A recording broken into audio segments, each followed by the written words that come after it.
am Vandana. This is your SST class. Today we will start our lesson number 5, Judiciary. Judiciary it means न्यायपालिका. न्यायपालिका हमारे 3 parts में divide है. हमारे जो ऑर्गन है इंडियन वो कौन कौन से 3 पार्ट्स में डिवाइड है? Legislature, executive and judiciary. तो आज हम जुडिशरी यानी कि न्यायपालिका के बारे में रीड आउट करेंगे. अब हमें न्यायपालिका की ज़रूरत क्यों होती है? आपने न्यूज़पेपर में देखा होगा, पढ़ा होगा कि जो कोर्ट है वो नए नए डिसीज़न ले रही है, नई नई चीज़ें जो है नए नए कानून लागू कर रही है. वो ऐसा क्यों कर रही है? क्या है ये जुडिशरी के कि हमें गवर्नमेंट की तरफ से जो फंडामेंटल राइट्स मिले हुए हैं, सभी को फंडामेंटल राइट्स मिले हुए हैं. तो ये जो फंडामेंटल राइट्स हैं ये 6 फंडामेंटल राइट्स होते हैं यानी कि मौलिक अधिकार.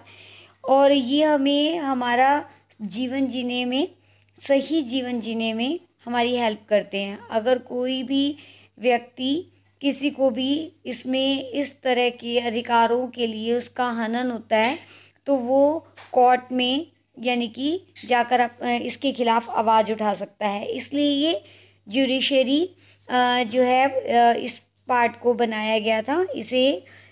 तो न्यायपालिका क्या करती है?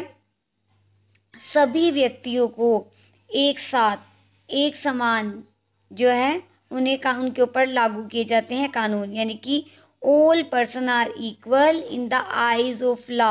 यानी कि कानून की दृष्टि में सभी लोग जो हैं समान हैं. लेकिन अगर कोई इन जो कानूनों को वॉयलेट करता है यानी कि इन जो भी कानून बनाए गए हैं उनका उल्लंघन करता है, तो उसे वॉयलेट करता है, तो कानून उसके खिलाफ उन्हें पनिशमेंट देता है. तो ये काम किसका है? जुडिशरी का. यानी कि अगर कहीं पे भी कुछ भी गलत होता है तो उसके लिए कोई व्यक्ति कुछ गलत करेगा तो उसके लिए अगर दंड दिया जाएगा तो कौन देगा उसे दंड? जुडिशरी यानी कि न्यायपालिका यानी कि कोर्ट देगा. तो अब आपको जुडिशरी और न्यायपालिका के बारे में क्लियर हो गया होगा. अब हमारा फर्स्ट टॉपिक लेते हैं इसमें. What is the role of judiciary? Judiciary की क्या भूमिका होती है? Courts take decision on a very large number of issues. Court क्या करता है? एक बहुत बड़े बड़े जो इशू होते हैं नए नए उनके ऊपर अपने निर्णय देता है. They can decide that no teacher can beat a student. जैसे कि अगर कोर्ट ये डिसाइड करता है कि कोई भी टीचर बच्चों को बीट नहीं करेंगे यानी कि उन्हें मारेंगे नहीं. और about the sharing of river water between states. और कोई भी जो स्टेट्स हैं, 2 स्टेट्स हैं, आपस में जो नदी का पानी है उसे शेयर नहीं करेगी. और दे कैन पनिश पीपल और पर्टिकुलर क्राइम्स. और जो व्यक्ति अगर कोई क्राइम करेगा उसके लिए उसे पनिश किया जाएगा. इस तरह से broadly speaking the work that the judiciary does can be divided into the following. इस तरह से जो न्यायपालिका का काम है उसे अलग अलग पार्ट्स में डिवाइड किया गया है. फर्स्ट है dispute resolution. What is dispute resolution?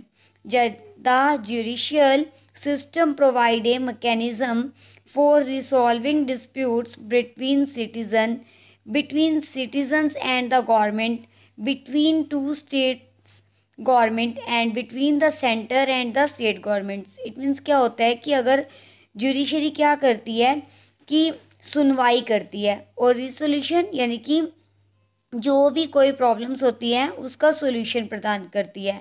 कैसे? अगर कोई किसी बात को लेकर आपस में नागरिकों के बीच में कोई झगड़ा हो जाता है या फिर 2 गवर्नमेंट और एक आम नागरिक के बीच में कोई इश्यूज होते हैं, कोई झगड़ा होता है, उनके अधिकारों का हनन होता है, या किसी 2 स्टेट्स के बीच में भी झगड़ा होता है, तो या फिर स्टेट और सेंटर के बीच में कि गवर्नमेंट के बीच में अगर किसी बात को लेकर कहासुनी होती है तो इन सब की समस्याओं का सुलझान कौन करता है?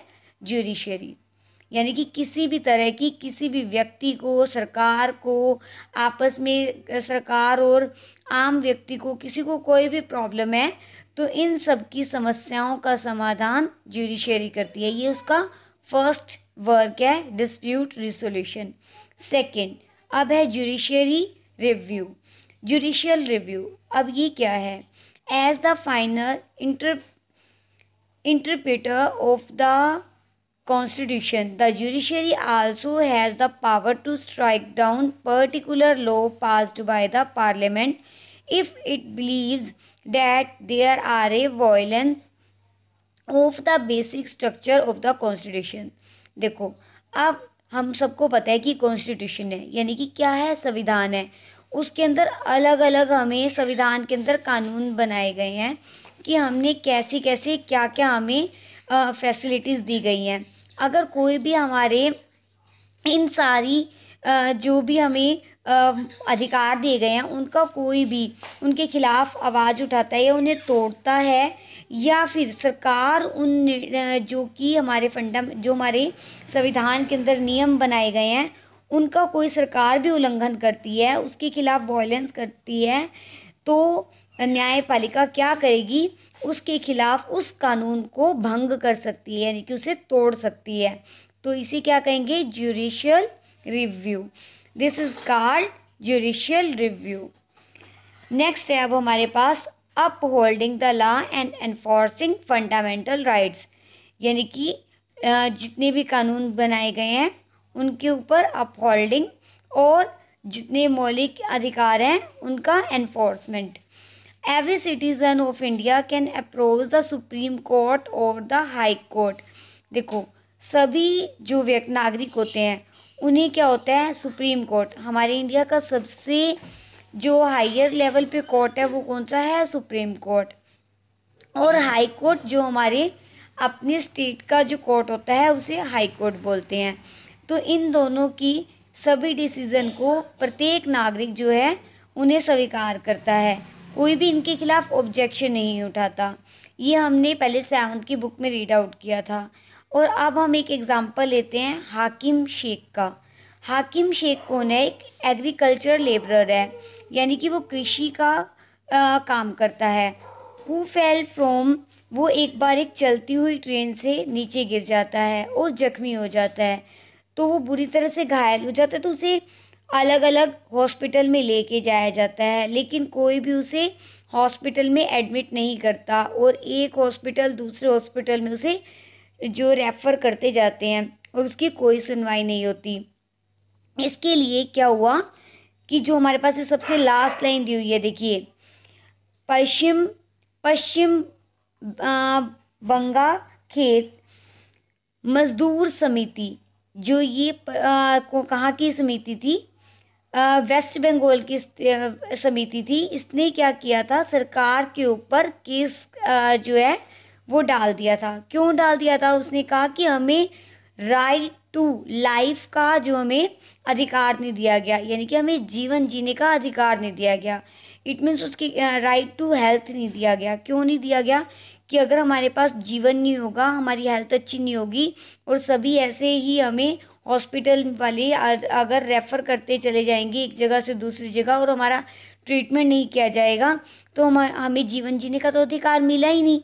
तो इसके लिए उसने सरकार के ऊपर, जो वेस्ट बंगाल की सरकार के ऊपर क्या किया था? केस दायर किया था कोर्ट के अंदर और उससे जो है मान हानि का दावा किया और उनसे पैसे की डिमांड की और उन्हें एट लास्ट इसे देना भी पड़ा, क्योंकि एक व्यक्ति के जीवन से बढ़कर कुछ भी नहीं होता।